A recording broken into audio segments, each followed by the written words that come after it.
Coming up on today's show, GTA 6 is back in the news, and Nintendo had a fiscal call with some interesting information.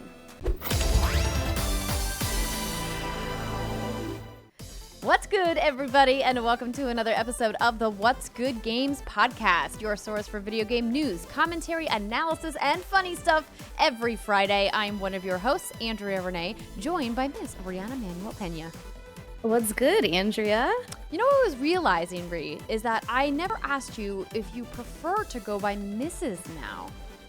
Oh, that's a good question. No one's asked me that yet. Oh, I'm the first. Exciting. You are. You are. I do like Mrs. I think that sounds nice. All right, Mrs. It is.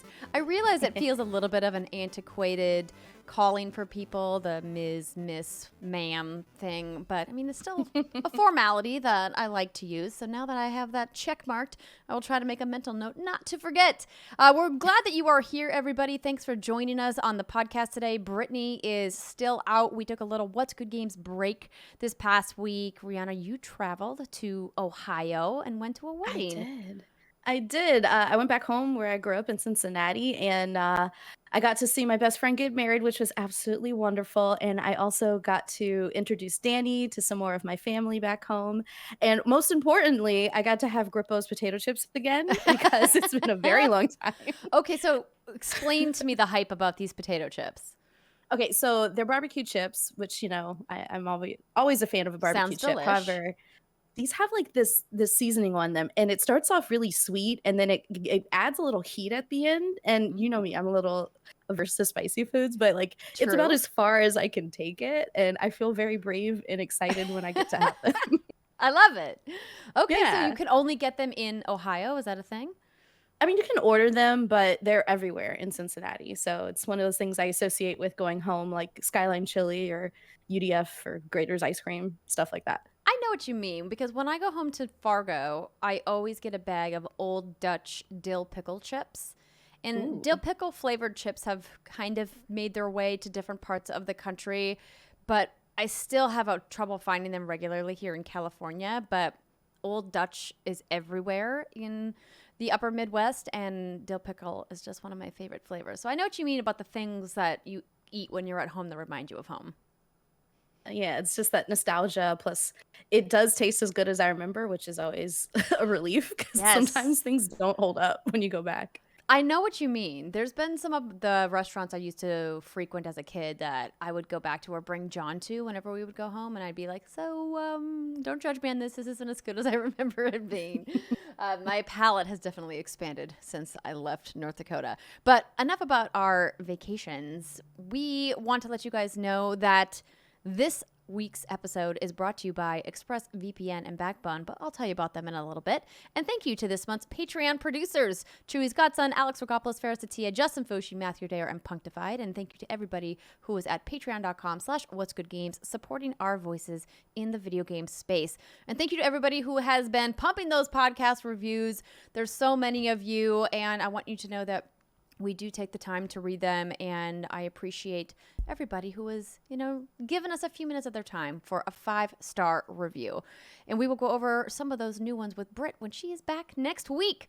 For now, let's jump right into the news, and it's a little bit light of a week this week, but we have a couple interesting tidbits. So before we get into some earnings calls that happened this week, we want to talk about a little nugget of information that we've gotten about Grand Theft Auto 6. So I feel like we're now entering that time where we're going to start getting this like drip feed of tiny bits of information until we get a full reveal from Rockstar. And my career in video game news has these big tentpoles that have happened over time. Some of the biggest ones that I remember covering almost ad nauseum include Half-Life 3, when we thought it was going to happen back in 2011 or 2012. It was also like a long time ago. And now I think everyone's just resigned that it's not going to happen.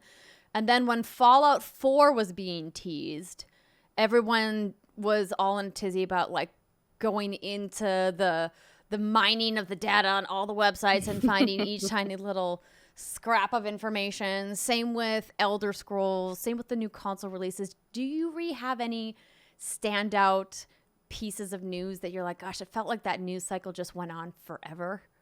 Yeah, I mean, obviously, anything to do with Half-Life has been comically off, right? As we know, it will not happen at this point. And for me, a lot of the acquisition stuff has been really interesting because they bubble up for folks like you and I who are very industry adjacent. But then I go home and, for instance, I'll talk about, oh, the big Activision acquisition and, what's going to happen with Call of Duty and which console is it going to be associated with for its primary marketing engine. And nobody knows what I'm talking about. So it's important to make sure that the tin hat comes off every once in a while because most folks don't understand or hear about a lot of this stuff, but no, GTA is definitely on that list. Grand Theft Auto 5 has been an absolute juggernaut in the gaming industry, and as you said, we're getting a drip feed, like crumbs of information as we approach 6. So it's interesting that it keeps bubbling up like about once a month now. It seems there's something to talk about, so I'm sure it'll be another one of those added to the list. And I will say that the team at Rockstar is so buttoned up. I mean, you hear stories sometimes from voice actors that have worked on the game or former employees about the extreme lengths that they go to keep their projects a secret, to make sure that nothing leaks. And I have to say, they're usually pretty successful in that as well. So I'm glad that we have like a little bit of something in lieu of a big reveal, which I imagine is going to happen in the next, I would guess, 6 to 18 months. I don't know for sure if it's going to happen in 2022, but speaking of earnings calls, Take-Two's financial update happened this week, and Strauss Zelnick, the company's CEO, said that the development of the game is currently unnamed. I mean, development of the game is unnamed, I should say, but the development is well underway. So obviously confirming this is not the first time that they have confirmed that, yeah, dog, we're working on GTA 6, Avi. Spoiler. Wow, cat's out of the bag. Who would have guessed? Exactly. So the story comes from Jordan Midler over at VGC Video Game Chronicles, but Jason Schreier, who put out a big article about GTA 6, also confirmed from his sources that this little tidbit is new. So the tidbit is that it will, quote, set creative benchmarks for the series, according to the publisher Take-Two. Now, I saw this story in the rundown, and I said to you, this is a non-story. This is not news. Why are we talking about this? Of course, GTA is going to set benchmarks. Rockstar sets benchmarks with literally everything they put out because they're so meticulous and thoughtful of how they make their games. But Ree, from your perspective, do you think that this is surprising or shocking, or are you like, yeah, of course? I mean, it's definitely, yeah, of course, right? Like, as we mentioned, Grand Theft Auto 5 is an absolute, like, lightning in a bottle of a game. And not to mention, Red Dead Redemption has, been historical in the way that it's impacted the way games are designed and in the way games are received, and even the way settings are chosen for video games, like being in the Wild West. So it's no surprise that this is something that they're saying is part of their plan for Grand Theft Auto 6. What I really hope is not the case, and I know that I'm wrong, but I'm just going to say I really hope that I'm right in saying that I'm wrong. I really hope that the creative benchmark isn't having a woman as the protagonist, because it's such a cop-out. Like of course you're going to have a woman as a lead at some point. It's been a lot of games, and we still haven't seen that from Rockstar. So I'm really hoping that they're thinking a little bit further outside of the box, and I know they will. Their pedigree speaks for itself, but I really am very cautiously optimistic that they aren't saying that is what they're pegging all of their hopes and dreams on. I highly, highly doubt it. If we even look to Red Dead Redemption 2, their last major standalone release, I think that speaks for itself in the technical innovation of that game, just really showcasing some achievement in game technology and game design, both in expansive open world and immersive quest design. I mean, I could go on and on about just how amazing that game is, but I don't need to. Everybody knows RDR2 was a fantastic game. But I think GTA obviously still is the crown jewel of Rockstar's stable of amazing titles, and I don't think it's going to surprise anybody that this game is going to be a technical masterpiece. So I think what's going to be interesting for me as I don't want to call myself like a lukewarm fan of GTA, but as you mentioned, the hook of having a female protagonist absolutely has me more than it ever has. I've always had some uncomfortableness, is probably the best way for me to describe it, in playing the GTA titles in the past. And I think in this new era of wokeness that we are in culturally, that a lot of people are looking towards game designers and writers to really be more cognizant and thoughtful with how they represent people, the storylines that they choose, some of the themes that they are going to be incorporating. It's going to really be fascinating to watch how the team at Rockstar is going to navigate that. And they've said as much, right? We've already heard them say, like, the reason why we haven't put out a game yet is because this game has been a challenge to make. And not only just because of the pandemic, which brought its own obstacles, but also the world is a different place today than it was even when GTA 5 came out. So yeah, definitely interested to see. Also, by the way, in this financial update that we got from Take-Two Interactive, a whopping 170 million copies sold for GTA 5. It's like, who doesn't already have it? Like, how do they keep finding more people? And it doesn't go on sale usually either. I mean, you can maybe find it used, but 170 million copies. Just let that sink in for a second. Incredible. And that's not even taking into account all of the purchases from GTA Online. Like, just... No. Oh my goodness. Yeah. I'm interested to see what this, setting the standard moment is for them, like creating new benchmarks. I'm hoping personally that it's in the open world space and that it's in sort of like a shared world. I'm not going to say metaverse, but it's going to be like a metaverse, and, hopping in from any console into this instance of Grand Theft Auto 6 and getting up to all the shenanigans that you're used to from Grand Theft Auto. That would be great. And I hope that's really what they're aiming for. But we'll see. Maybe it's an implant in your head and they're microchipping people or something. Who knows? Don't let the conspiracy theorists run wild with that. Come on. Well, we will, of course, keep on top of any substantial updates or unsubstantial, inconsequential, whatever word you want to insert here on what's happening with GTA 6. We're definitely all interested in what's going on. Speaking of financial updates, another big company had one this week. Nintendo had an update of financials, and no surprise, they've been doing pretty well, everybody. The Switch has surpassed 111 million units sold. And despite that, overall sales are down for them.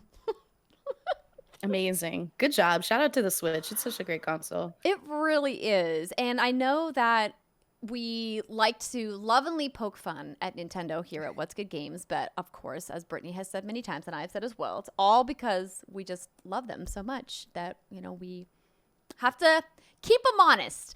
Some other highlights from Nintendo, the fiscal update, I should say, is that despite the fact that hardware sales are down 22.9%, according to the folks over at Game Informer, Nintendo citing, of course, the ongoing semiconductor shortage as to why software sales are surprisingly down too, declining 8.6% this quarter. However, while 8.6 is a sizable drop, Nintendo has still moved over 41 million units in Q1 of their fiscal 2023. And it revealed its top 10 best-selling Switch games, many of them having increased since the last round of financial results that we got earlier this year.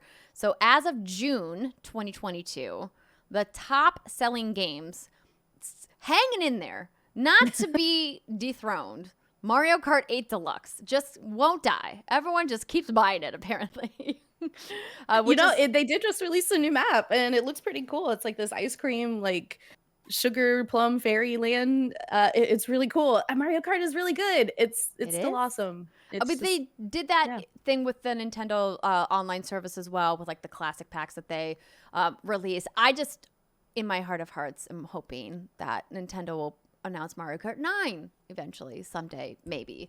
These deluxe units, I get, like it's cool for new people to experience, but some new hotness wouldn't be bad either.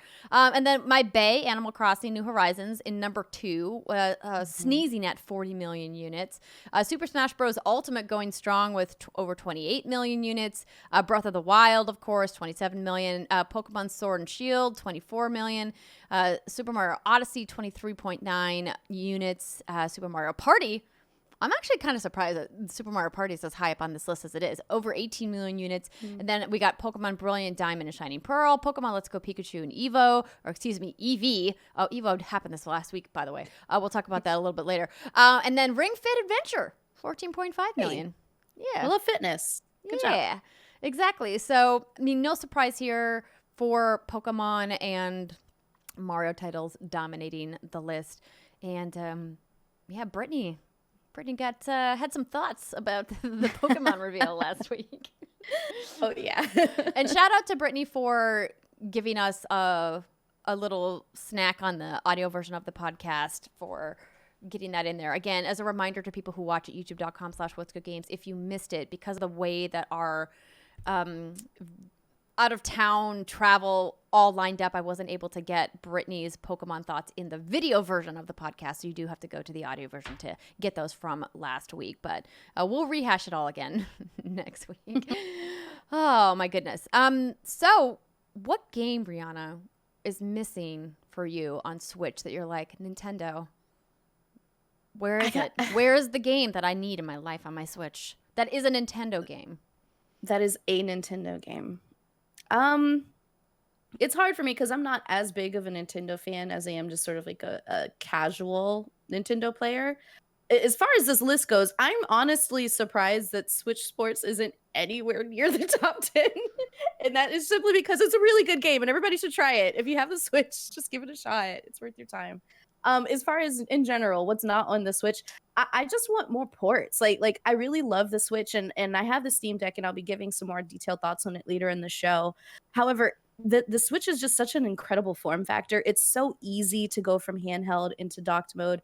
It's so light compared to heavier products like a Steam Deck, or it's less cumbersome than trying to put together something like, playing with xCloud or something on your phone. So it's just such a perfect on the go, but I want to be in my room sometimes, but I also want to be in the living room sometimes machine.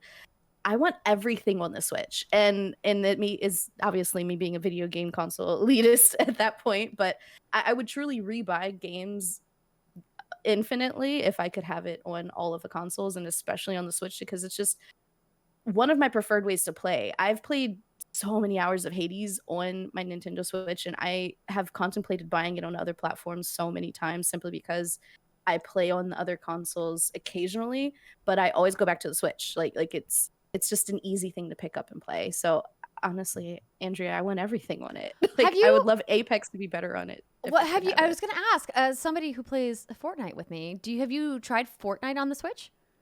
I have. It's not bad. I will say it's a pretty decent port. It is tough a lot of times with the, if you're trying to play in build mode, obviously it's going to be a lot more because of so many different inputs.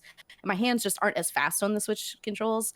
But if you're playing zero build mode, it's actually not too bad. It's when you get into a little bit tougher games, for me personally, like Apex Legends, where the map isn't loading in quite as quickly as you needed to. Like it's harder to get, the draw on people if you land on the same item and you're trying to pick it up before they do.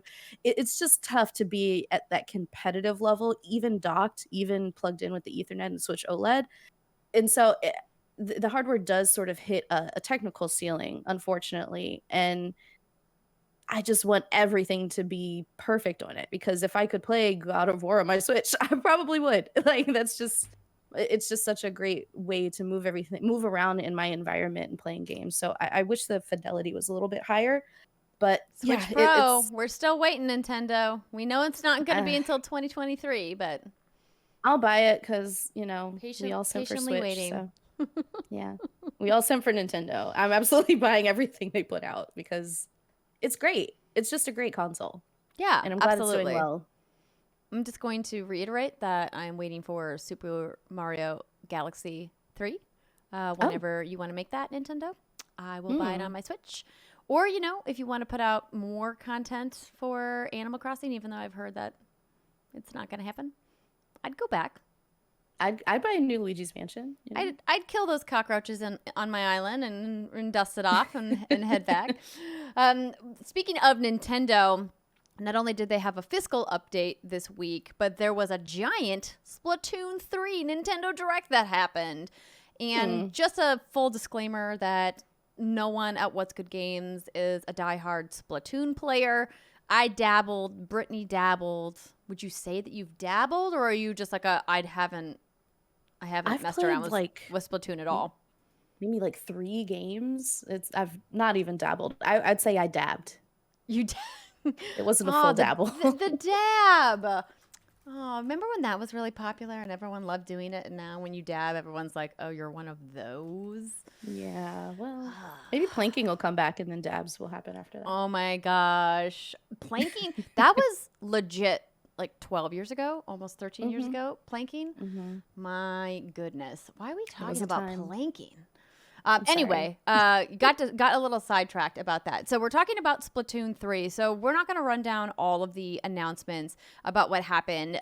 Over at Polygon.com, they have a really thorough detailing of everything in the Direct if you missed it and you're like, oh my gosh, there's Splatoon 3 news. This is so exciting. So let me just hit some of the highlights that happened in the Direct earlier this week. So they announced new weapons, new stages, customization, table turf battles, which is a collectible card game, a free large-scale paid DLC, which is coming later on, that Splatfest is back, and of course, Salmon Run returns bigger than before. So we have heard about some of these details in announcements from Nintendo previously, but what we know right now is that there are going to be previous weapon types from other Splatoon games.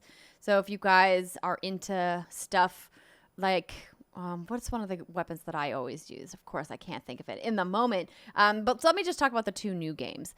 The bow-like Tri-Stinger, which is kind of cool looking, and then the Splatana Wiper. I do really like the innovation that Nintendo does with this title, really kind of making everything so family-friendly, but also just so fun and addictive. I do really wish I spent more time playing Splatoon. I just, there's just too many games. Too many games, everybody. Of course, customization of the Inklings is a fun thing to do as well. So there's going to be all kinds of new styles to wear that you can, look fly when you're playing online with. And then I do want to mention about the Splatfest. So it's going to be hosted by the deep cut trio of Fry, Shiver, and Big Man. And the multiplayer event is going to be happening on August 27th is the date of when that starts. Yeah, just a couple of weeks away. And it's going to pit Team Rock, Team Paper, and Team Scissors against each other. So these are always kind of fun to see people on social media getting into the big Splatfest. So if you guys are into that, mark your calendars. And of course, Salmon Run is the horde mode like that they added into Splatoon 2. It lets up to 4 players collect the power eggs from enemies called salmonids. I don't want to get too in the weeds. Everyone's like, I don't know what Splatoon lore is with all these squid characters. Like when I talk about Apex. I mean, but even more difficult because it's, at least with Apex, I think, people who enjoy FPS can understand a lot of the terms. Everything about the world of Splatoon is so unique that if you've never even seen Splatoon, you might not understand like how the ink even works like in the game mode. So, which by the way, you can check out at youtube.com/what's good games if you want to look at some of the stuff that they showed in the Nintendo Direct. And like I mentioned, it was a long one. It was like a full 30 minutes. So I wouldn't recommend going to check it out fully unless, that's your jam and you missed it. But now, one thing that I'm curious about with this update is this table turf battle, because when you say card game to a Mrs. Riana Mendel Pena, she was intrigued, and let me see if I can find it like inside here. Yeah, I would love to know if there's a way to play this, outside of the game, right? And as somebody who got super into Gwent, but has barely played what? You got into Gwent and we never talked about it? That's the thing. Like, I love like the card games or like I love mini games. And so anytime there's like a mini game in a bigger title that people are excited about, I'm usually the one that's just like sitting in the card table in the bar, the tavern, the entire time I play a game. And I don't actually end up finishing most games. So I'm very intrigued by Table Turf Battle. I want to know more. This looks cool. All right. Well, I'm scrolling through this Direct trying to find the part of the Direct where they talk about the table turf battle, and I'm trying to find it, but I can't. That's all right. So, but that's exciting. So you play it in the lobby, 150 cards to collect. That's then not enough for me. I would like to see more at some point. And then you can build out a deck and battle other people, and it gives you an in-game starter deck. How thoughtful. It sounds to me like cards are going to be something they probably add like post-launch, right? As like maybe like a DLC option, or even just free updates. Be like, hey, this is just like the starter deck options, and then as they continue to update the game, there'll be more and more options. At least you got to assume that that's what's going to happen, right? I'm ready to pay fresh. All the money. Keep all the game money fresh. Give me all the card packs. Wait, so are you telling me that this could be the thing that gets you to play Splatoon 3 is the mini game? You know what? It could. It might get me.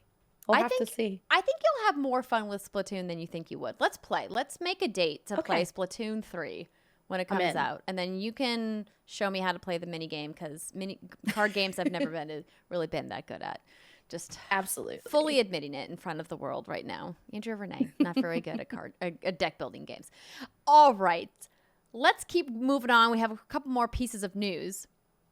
But before we do that, I want to let you know that this podcast is brought to you by these lovely sponsors. This episode of What's Good Games is brought to you by ExpressVPN. Using the internet without ExpressVPN is kind of like walking your dog in public without securing them on a leash. Rude, right? Well, not just that. What happens if your dog runs away or if someone steals your dog? There are jerks out there who do that. Don't let that happen to you. Be careful, just like you should be when you're using the internet, like you can be by using ExpressVPN.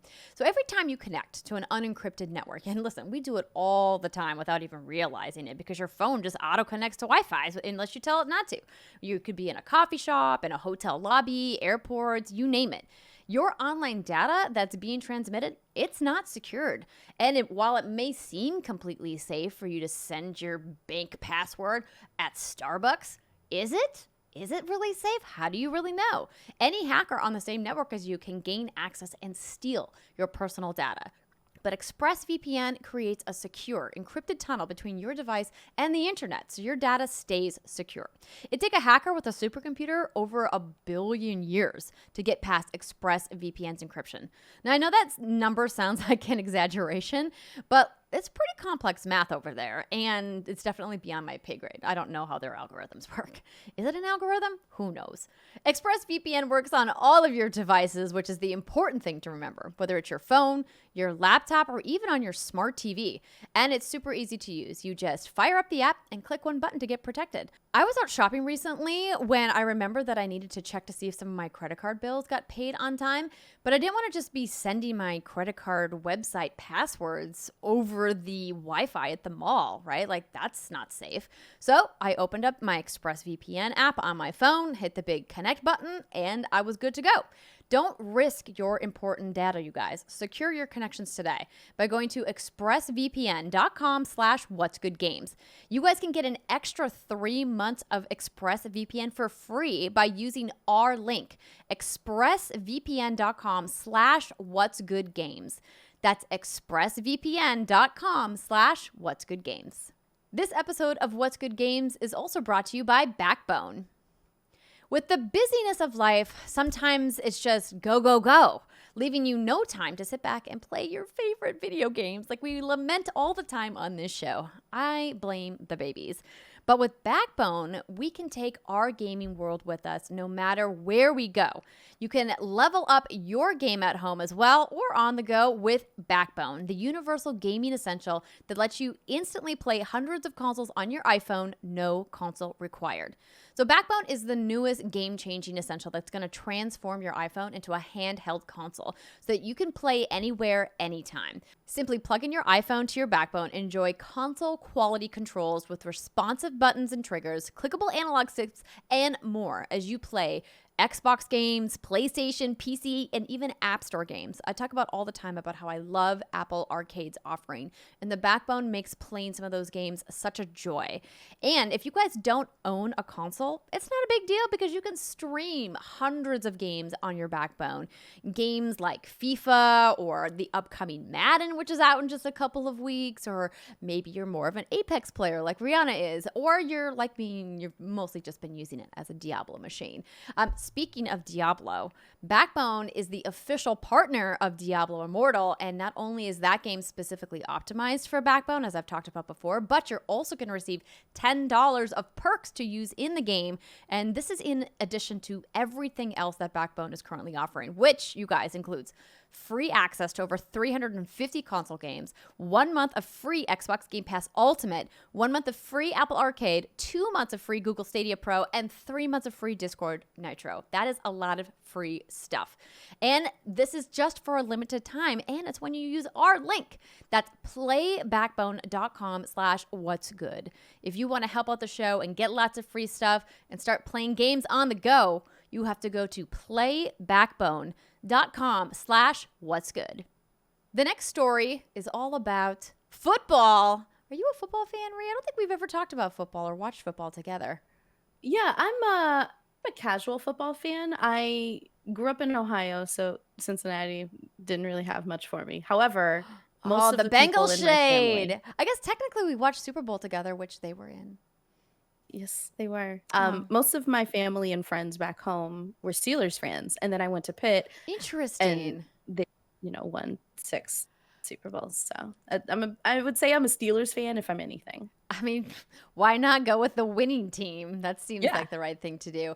So we're talking about football because EA and the NFL have renewed their Madden esports deal for multiple years. Now, this is interesting to me because as a fan of football, I've never really played a ton of Madden. As you said, a casual fan. I'm also a casual fan. I've dabbled, but I like watching the pros play Madden every year when they do their big esports stuff around the Super Bowl. And so I'm glad to see that they're bringing it back. Well, not bringing it back. It never really went away. But they've confirmed that it's going to align with the actual NFL season as part of the continued partnership. So IGN writes that the esports championship, the Ultimate Madden NFL 23 Bowl, will take place during the week of Super Bowl.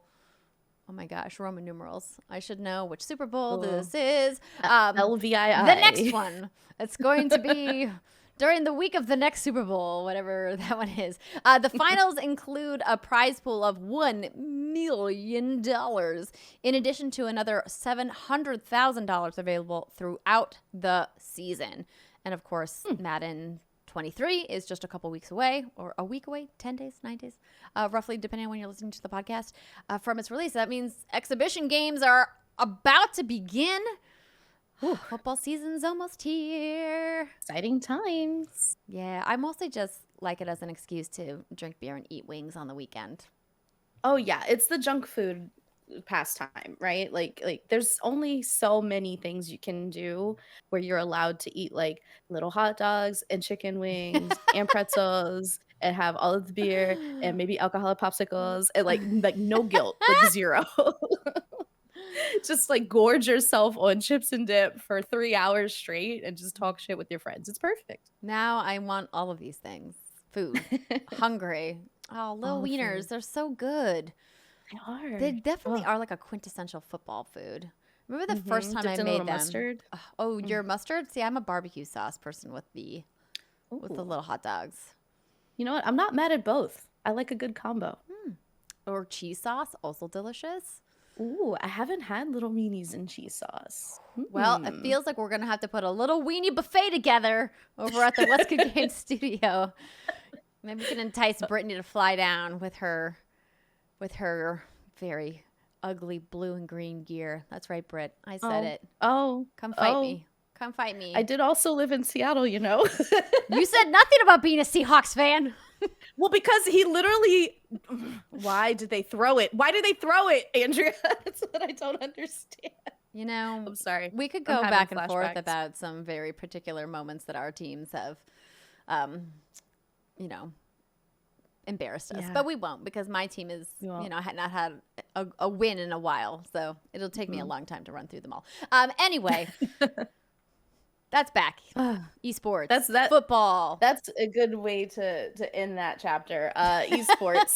Football. Esports alongside real sports. We love that. So, Rhea, you pulled this next story. So why don't you give me the rundown about what's happening? Yeah, so of course, I'm a big fan of Xbox and especially Xbox Game Pass. And so Jez Corden over at Windows Central wrote about this family plan that's coming to Game Pass. Now, obviously, the idea of having a family plan associated with Game Pass is not new, not groundbreaking, right? Like we've No, all said, hey, it makes sense if you could share something like this the way we share almost all of our subscriptions these days, exactly. whether their providers would like us to or not. But regardless, Microsoft has now officially begun testing this. So it's apparently already available in test audiences in Ireland and Colombia, which is exciting. And this is what Jez writes from Windows Central. As I said, from our information, paying on a higher tier for Xbox Game Pass family plan will net access for up to 5 players for games across the entire library. And as you can see, would be far cheaper than paying for 5 separate Game Pass subscriptions as you would today. He goes on to say some details remain unclear for now. For example, will there be a separate Game Pass family plan for PC versus console? And would it be exclusive to Game Pass Ultimate, or would it be for your base level Game Pass? So the exact pricing is unknown, and there are some additional questions still around it. As they said earlier in the article, it's being tested right now, so there are obviously some tweaks that may come down the road. But the fact that it's happening is really, really exciting because, as many of us know, sharing your passwords and making sure some people aren't playing the same thing at the same time you are, so that you can play together, is a little tough. And especially if you have a larger family full of gamers, like for instance, my sister, both her husband, and both of their 2 kids all play on Game Pass. And it would be a really great solve for them because the whole household has individual accounts. And that's a huge savings if they can combine it all. So I think this is amazing. And I don't know if you're like super high level user of Game Pass between yourself and John, Andrea. Like what's the way that you engage with it in your house? I think it's really something that we use only when a new title joins Game Pass. I've definitely downloaded a lot of legacy titles with intentions of playing them. And, I'm definitely going to get to Yeah. Plague Tale Innocence before the next one comes out. I got that as a Game Pass game. But we don't fully utilize the library the way that I know a lot of my other friends do. And I certainly see the value of the amazing amount of titles that come to Game Pass. So I think a family membership makes sense. I look at it in comparison to what Nintendo has offered with their family membership and how that was really popular with people, because that's a pretty substantial savings, because an individual membership with Nintendo for 12 months is $20 and the family plan is $35. So it's like, well, if you can get some friends together to split it, the functionality is better. And obviously we need more details about what exactly is included and not included and how it's going to work and how much more expensive it is. But I think this makes sense because they're obviously all in on Game Pass, and the way to continue to make money off of it and to get more subscribers is just to give more options. So Exactly. So for some cost comparisons, let's say, for instance, this includes Game Pass Ultimate, which is the Game Pass that lets you have Xbox Live. You can play your games on PC or on console or any combination. That is traditionally $14.99 or $15 a month. So let's say you have 4 people in the household who are using it. That's $60. If there's anything of a discount for the family plan, that's huge savings, right? And if you're looking at doing something like $20 or $30 a month, that is absolutely ridiculously high value for so many games that you can access. And even at $40 or $50, that's still a pretty good savings for your average large size gaming plan. And you can bet your bottom dollar that groups of friends will go in on a family plan and figure out a way to do this too. So yeah, it's pretty good to see. I love consumer first marketing and consumer first products. So it's really good to see Xbox working on this because, as we all know, Game Pass, one of the best deals in gaming.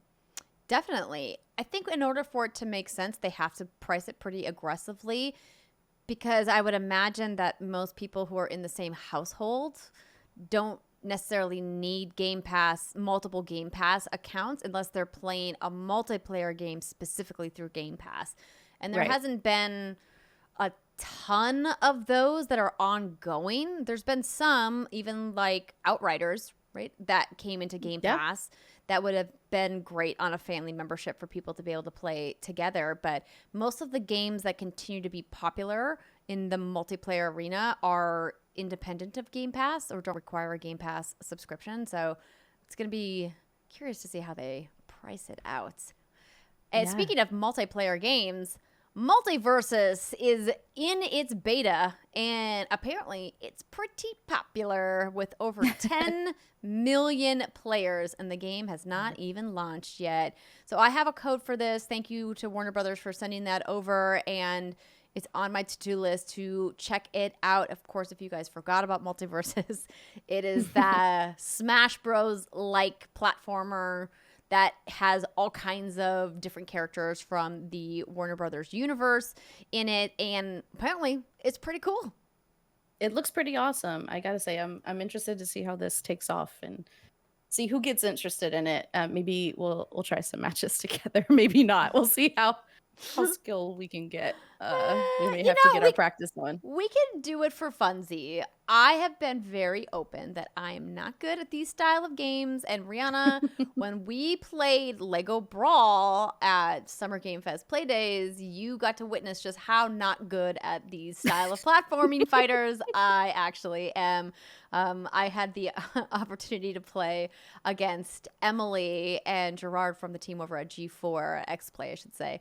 And they both kicked my butt, like, repeatedly. Yeah. Emily being the one who was, like, so good that we were like, hey, have you been practicing at this game before you came over to this demo? What the heck? And she's just like, no, I'm just, like, very nice and innocent and not at all just hustling you. Just kidding. But yeah, so congrats to the team over at MultiVersus, 10 million players, just on the up and up.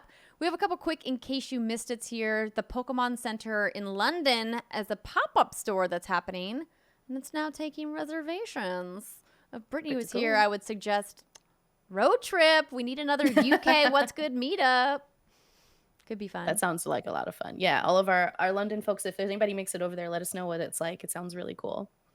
Yeah, take photos. Send them to us. Let us know. Let us live vicariously through you. And then I don't really want to belabor this because I've talked ad nauseum about microtransactions and loot boxes on the show, but Overwatch is going to stop selling them this month. Hooray! Well. That's the story. Death to loot boxes.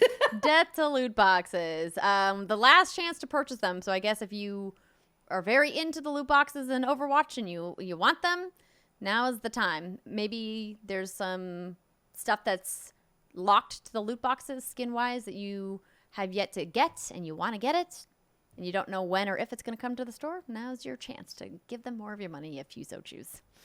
But otherwise, it's going to have a new structure with battle passes. Surprise, surprise. Oh my gosh, a proven model. You don't say. Just grind and grind and grind, everybody, and get the stuff. Grind and grind and get the stuff. That's the multiplayer way. It really is, and it absolutely works because it hooks in me in many different games right now. Right? We should just make up a song about grind and get the stuff. Grind and get the stuff. Okay. I'm down. That's a good beat. Yeah, we got it. What are we doing making a podcast when we should be producing music? We maybe missed our calling. Well, that What's Good Games album that came out like 3 years ago. We could just do a re-release. Did we ever tell you about that? Time. How like a company reached out to us because they found us on SoundCloud and they were talking about how they want to like produce our album. And we were like, excuse me, did you listen to our stuff on SoundCloud? That sounds awesome. And I'm absolutely down for that. In one of my tipsier moments, I made it part of my to-do list that I'm never going to get to because, baby, to make a track of all of Steimer's songs over the course of the 5 years that she was on the show because lots of them. But alas, it never happened. If there's an enterprising fan out there that wants to do it, I will make sure it sees the light of day. You just let me know. And last but not least, Marvel's Midnight Suns has been delayed to 2023. Wah, wah, wah. So that was tucked into the Take-Two fiscal update that happened earlier this week. They did say it's coming by the end of the fiscal, which is technically the end of Q1 next year. So hypothetically, if they maintain that, it should come out before the end of March 2023. But who knows? All right. But it's not coming out in October, so don't look for it then, I guess. Take your time. Do what you got to do. Don't crunch. Exactly. Go home to your families and make a good game. Exactly. Make it good. Make it wonderful. Riana, should we talk a little bit about this monster peripheral that you've been toting around that everyone's been talking about on the internet? Yay, my hands-on time. Yes, absolutely. Okay, so I have purchased a Steam Deck. I have gotten the mid-tier model. Hold on, let me just make sure I'm getting the right stats for everybody here. So I have gotten the 256 gigabyte model. Over Respectable. Went for the mid-tier. Over the base model, it has faster storage, carrying case, and exclusive Steam community profile bundle. I have no idea what that is. Whatever. Isn't it like avatars and stuff? Sure, that's neat. You're like, sure, stuff I'll never use. Haven't used it. What I do love is that it has the faster SSD, which is incredible, and that comes at the retail price of $529 before tax. So that is what I paid. That is a chunk of change. Hardware. So I'll go ahead and show it, and this is my Steam Deck. It may be a little bit, you can see the reflection of everything. It may be a little bit grimy. I tried to wipe off the screen. Oh, no, it looks sparkly. You did good. Thank you. So I will start with the screen because that is one of the major differences between the model I've gotten in the 512. So the 256, the mid-tier model, has a very nice screen. It is scratch resistant. However, on the 512 gigabyte model, the most expensive one, it's $649 before tax. Woo! It has a premium anti-glare etched glass. So that reflective layer makes such a big difference between this model and the model that my husband Danny has from Gamertag Radio. And you can see the difference even if you're not looking at a reflective, looking at it with light reflecting off of it.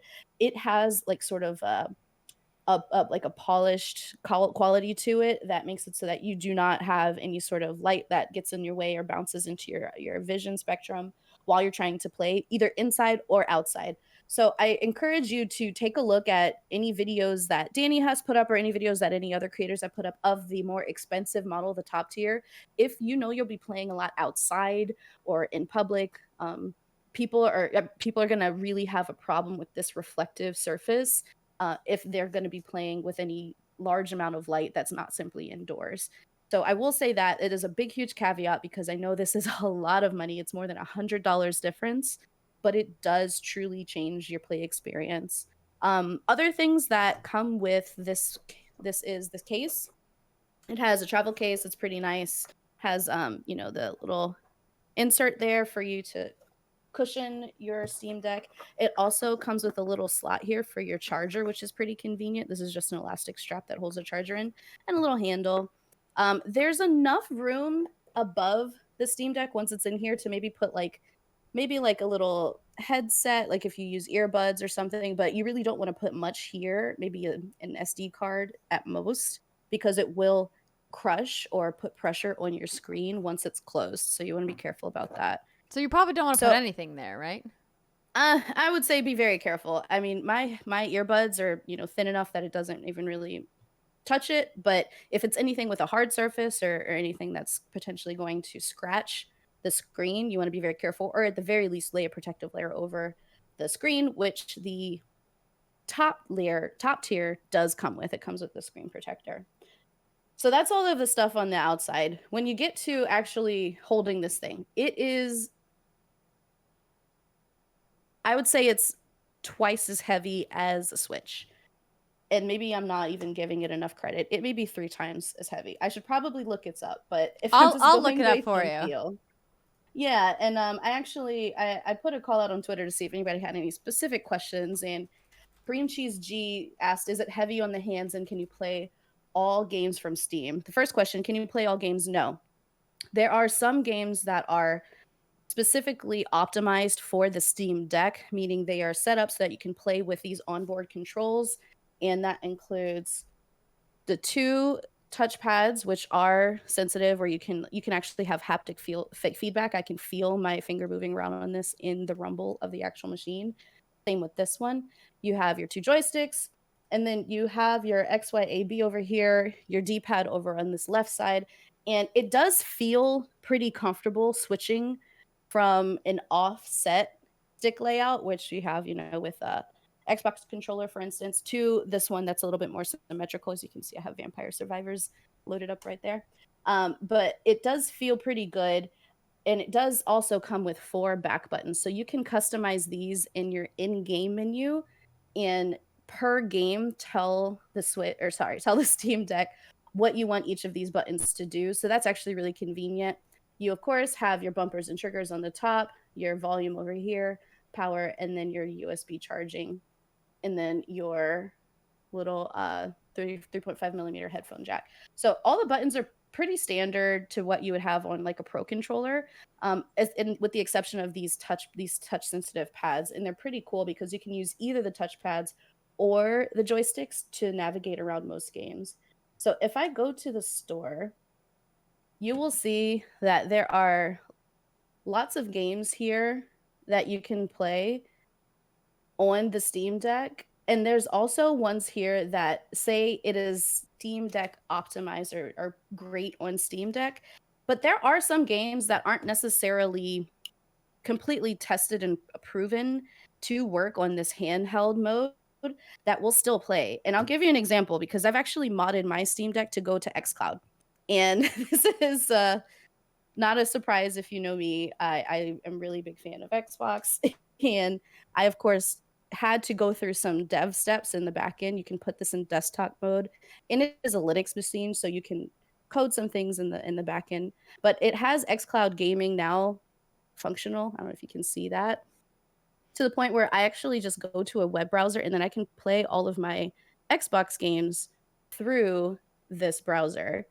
And I'll just sign in here where you can't see me and pause if I've missed anything so far, because I know there's a lot and I'm going to try to get through it fast. No, I don't think you've missed anything so far. Basically just going over some of the form function. I think some of the high level things that I want to touch on while you're doing that is for people who have heard of someone talk about the Steam Deck but are like, what the heck is the Steam Deck anyway? And the comparisons to the Nintendo Switch are inevitable. By the way, the weight of the Switch is approximately 14 ounces and the Steam Deck is approximately 23 ounces.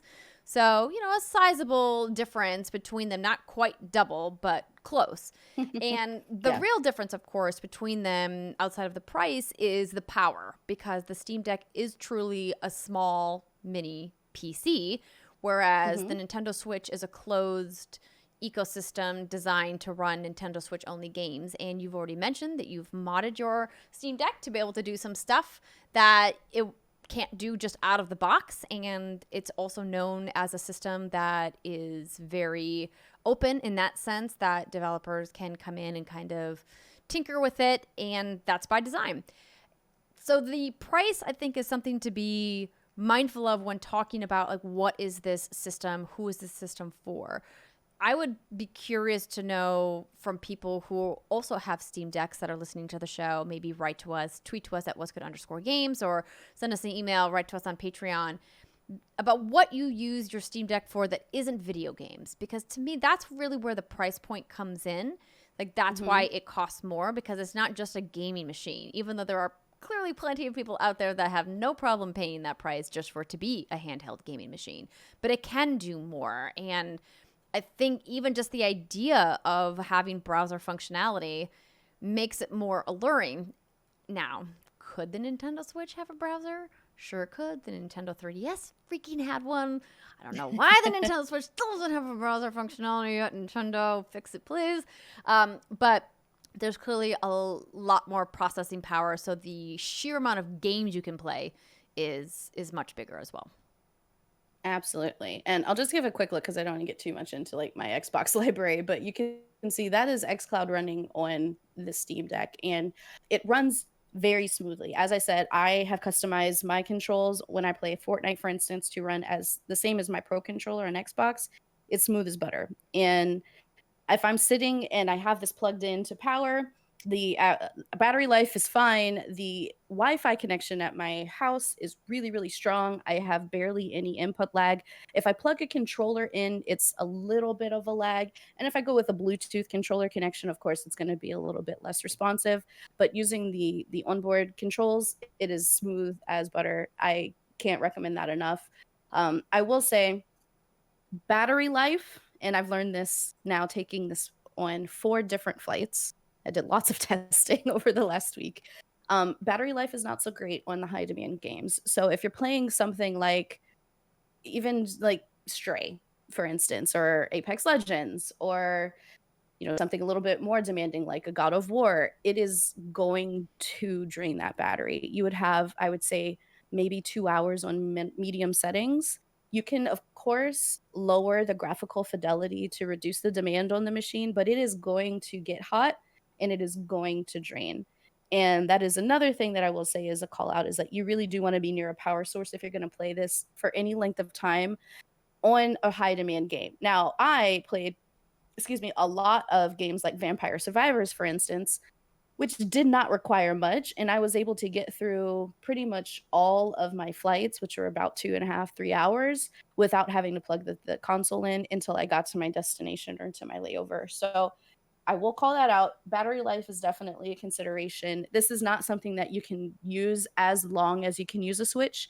And we did say earlier in the show, the Switch is a really great console because it is truly optimized for the games that it plays.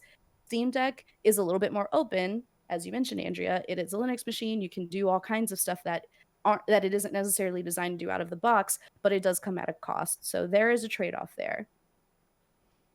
And let me go back over here. That makes sense. I saw the folks over at PCGamer.com did a side-by-side with The Witcher 3 running both on the Switch and the Steam Deck at medium settings, and they got much more battery life out of the Steam Deck than they got out of the Switch, which also has notoriously short battery life. But it does. I think, when you're talking about a gaming experience on a handheld device, you have to go in with realistic expectations that, if you're going to run it at maximum settings, just like if I was gaming on my iPhone or if I was having a very long TikTok session, it drains my battery. It does. But I will say one of the things, and this is not sponsored. I think this is a doc from JSOX, which I got from Danny, actually. And these are really, really helpful if you're having issues with battery life, with heat, with your with your internet connection, and you want to hard plug this into something. There are lots of solutions like this that are becoming more and more available. So this is an adapter that will plug into the USB-C at the top of your Steam Deck, and it will also hold it as a bit of a dock for you at a display. And in it, you can plug in, let's see here, you have 1, 2, 3 USB 3.0s in the back. There's an HDMI. You also have the Type-C, so you can plug it into power through this dock. And then on the side, it actually has an Ethernet port. So there are lots of little gadgets like this that you can get to go along with it. Of course, it's an additional cost and investment. But if you do truly want to play for long stretches of time with the Steam Deck, this is going to be really, really helpful because you won't have to constantly monitor the battery. You'll have the best internet connection possible at your location. And you can even plug in a controller through that USB if you would like. With all of that, it makes it a lot more accessible. However, I will say you do need to watch the heat. It gets hot, and the back of it is where you'll start to feel those heat zones. If this is laying on your lap, for instance, while you're playing, like you have it on your lap, it's going to be uncomfortable. And I say that to make sure that people don't accidentally lay this down on something that could melt, because it will absolutely do so. It does have an automatic shut-off functionality if it gets too hot for the actual machine to keep working properly, but you could easily overheat something else as a surface that you're putting it on before that shut-off kicks in. So those are sort of like the pluses and minuses of it. The overall benefit is like you can play almost anything on this. You can mod it, you can emulate it, a Linux machine. It's endlessly infinite possibilities that are at your fingertips when you put a Steam Deck in, and you have a lot of different resources for the back end and all of the coding that you can do. There are lots of videos out there. I am definitely not the right person to give that tutorial, but having followed a couple of them myself, you can get your Xbox games, you can get maybe even some Nintendo games on this, and of course anything on your Steam library that you think you can use the controls for.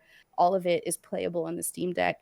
It has really, really great sound, and it feels like a solid piece of hardware. It feels pretty premium. I never got tired holding it, but it is heavy. But it's heavy enough that it feels like it's worth money, if that makes sense. It's not so heavy that it's uncomfortable. Yeah, it doesn't feel cheap.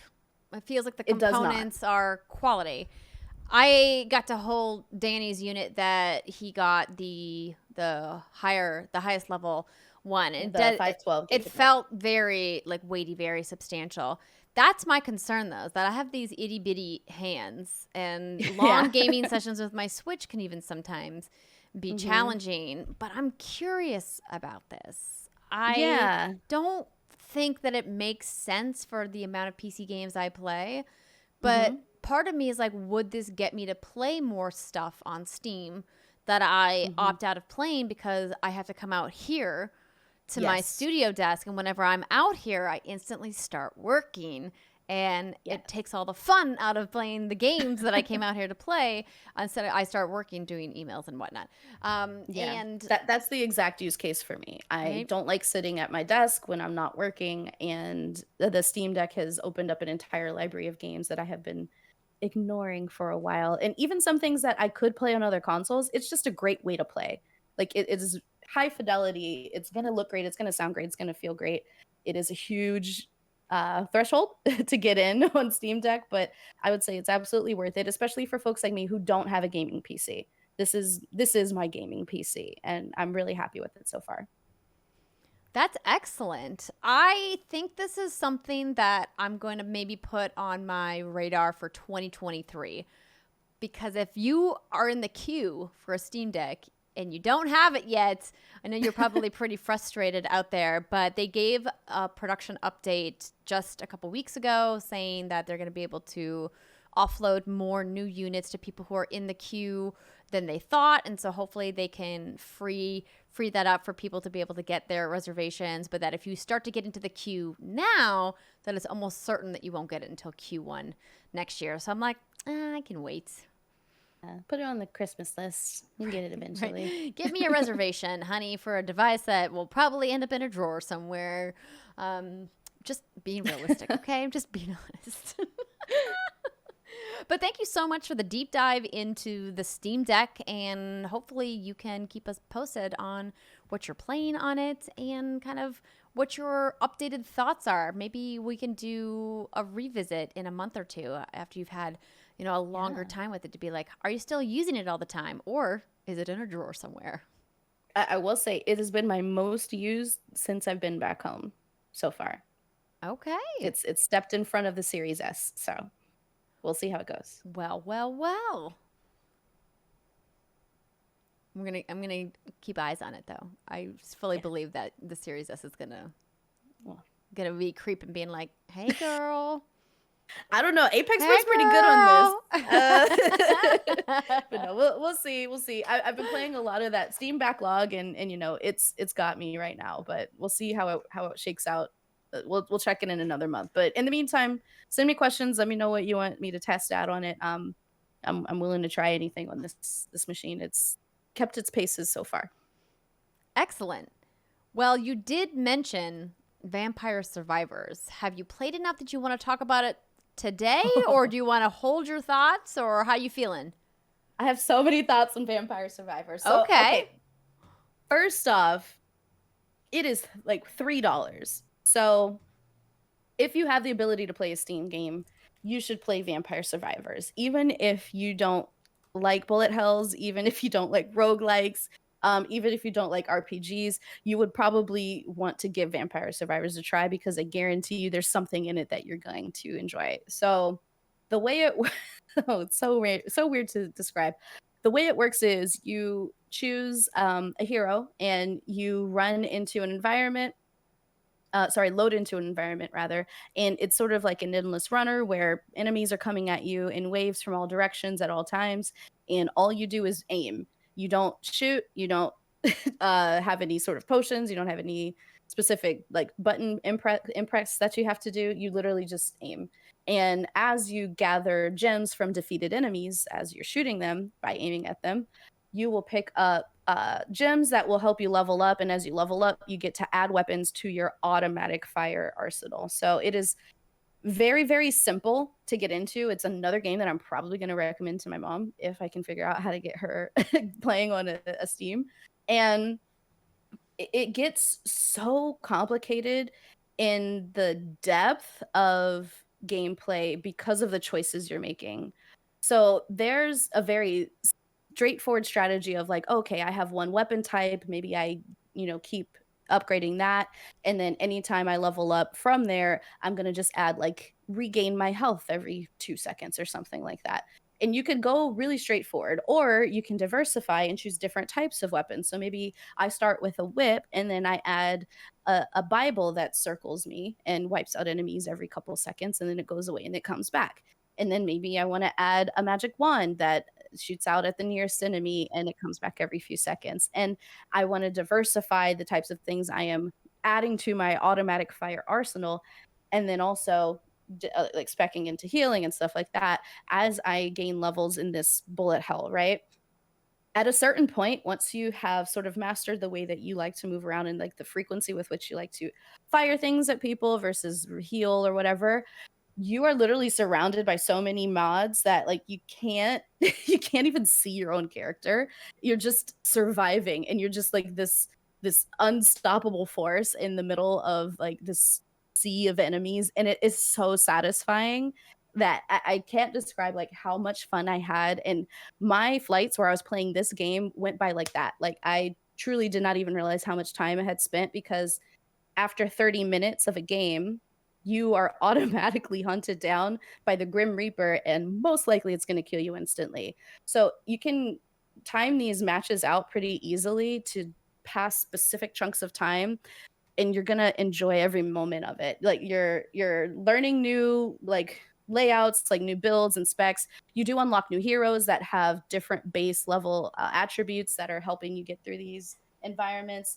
There are secrets in the maps, which I just started finding out and maybe like my last 2 play sessions, and you can sort of like unlock the secrets of the different levels that you're consistently discovering. And there's just like a lot of depth, even though it's such a simple mechanic, that I was instantly hooked. Like I am addicted to this game. It is fantastic and the best $3 game I have ever played. It's one of the best games I've ever played, period. It is up there. Like it's actually amazing how much fun I'm having with this game. I'm legit shook that you're playing a bullet hell like this. I know. It's insane. I don't like bullet watching hells. some of the gameplay footage. If you guys check it out for Vampire Survivors, this game came out in December of 2021, by the way, and it's like there's so much happening on screen. It's been a while since I've been able to successfully enjoy bullet hells, because I think my brain is so like mushy right now because of baby that I look at these games and I'm like, oh my gosh, it's so complex. But like there's so much finesse that can be done in bullet hells that make them so satisfying. And there is, according to the Steam page for the game, overwhelmingly positive reviews, over 100,000 of them, in fact. And as you said, it's just $3 to try it out. So interesting that this has been the game that has captured you.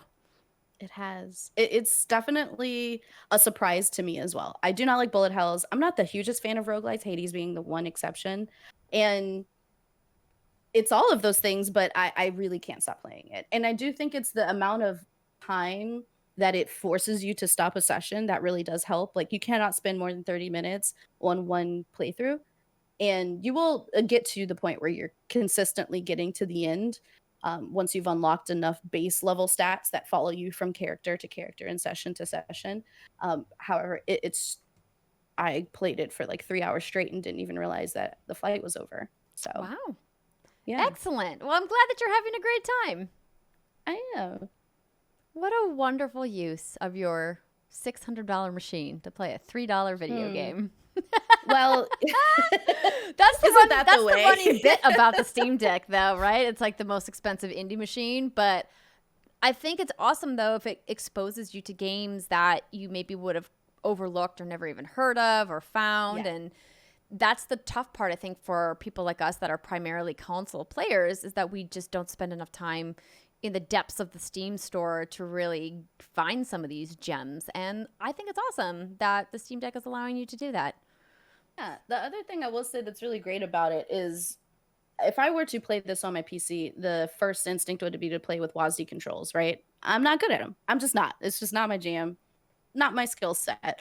But because it natively uses the joystick, I'm fine. Like, I feel really capable. And it's something that I think will get me to go to other games that I maybe have skipped because they are just naturally going to be catering to keyboard input because it's not me. I'm not a keyboard girly. So I'm really excited to, like you said, go back and find some other darlings and some gems there that I immediately sort of like wrote off because I didn't want to use the control input. And now it's optimized for the Steam Deck and I can use my controllers and I feel like I'm actually able to do these things. What a great day to be a gamer. I love it. Yeah. Well, thank you for that update on what you've been playing, and I look forward to chatting with you more about some new gems that you find in the coming weeks and months. So that's going to do it for our show for this week, everybody. Thanks so much for joining us. Don't forget, if you guys want to support us, patreon.com/whatsgoodgames. Check out some of our new videos that we're posting at twitter.com/whatsgood_games and give us that follow. We'd really appreciate it. And of course, if you guys want a 5-star review, it would really help us out. All right, everybody, have a great weekend. Take care. See you next time. Bye. Bye.